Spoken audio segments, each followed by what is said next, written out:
খোকনের দাবি ওসি নিজেই আমাকে গুলি করেন।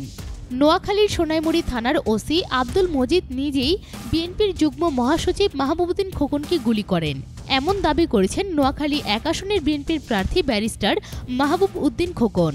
তিনি বলেন, আমার নির্বাচনী প্রচারণায় আওয়ামী লীগের সমর্থকরা হামলা করে। আওয়ামী লীগ যুবলীগের কর্মীদের বিএনপির কর্মীরা ধাওয়া করলে ওসি আব্দুল মজিদ নিজেই আমার মুখের নিচে থুতনিতে, পিঠে ৫টি, হাতে ২টি, থুতনিতে ১টি গুলি, পিএস ইকবাল হোসেন রুবেলের পায়ে গুলিসহ ২০ জন নেতাকর্মীকে গুলি করে। মাহবুবউদ্দিন খোকন বলেন, গতকাল বিকেল ৪:৩০টায় সোনাইমুড়ি বাজারে প্রধান সড়কের পাশে আমি আমার নেতাকর্মীদের নিয়ে নির্বাচনী গণসংযোগ করছি।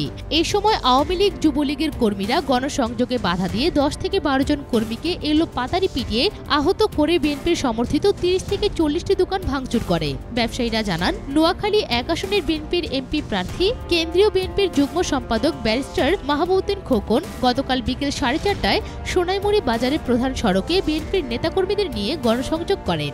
আগে ওত পেতে থেকে আওয়ামী লীগ যুবলীগের অস্ত্রধারী কর্মীরা বিএনপির এমপি প্রার্থীর গণসংযোগে বাধা দিয়ে এলো পাতারি পিটিয়ে ১০ থেকে ১২ জনকে আহত করে। ব্যবসায়ীরা আরও জানান, বিএনপির সমর্থিত ধানসিঁড়ি হোটেল, নূর মিয়ার ডিপার্টমেন্টাল স্টোর, ডাক্তার গাজীর ফার্মেসি, জয়নালের ফার্মেসি, টুটুলির মুদি দোকান, হলি স্কয়ার হাসপাতাল সহ ৩০ থেকে ৪০টি দোকান ভাঙচুর করে। বিএনপির নেতাকর্মীরা আওয়ামী লীগ যুবলীগের কর্মীদের ধাওয়া করলে ওসি দৌড়ে নিজেই গুলি করেন। পরে স্থানীয় ব্যবসায়ীরা আহতদের উদ্ধার করে হাসপাতালে ভর্তি করেন। এদিকে সোনাইমুড়ি থানার ওসি আব্দুল মজিদ ঘটনার সত্যতা স্বীকার করে জানান, পরিস্থিতি নিয়ন্ত্রণ করতে police rubber bullet ছুড়লে barrister Mahbub Uddin Khokon ও তার পিএস সহ কয়েকজন গুলিবিদ্ধ হয়েছে। তবে পরিস্থিতি এখন শান্ত আছে।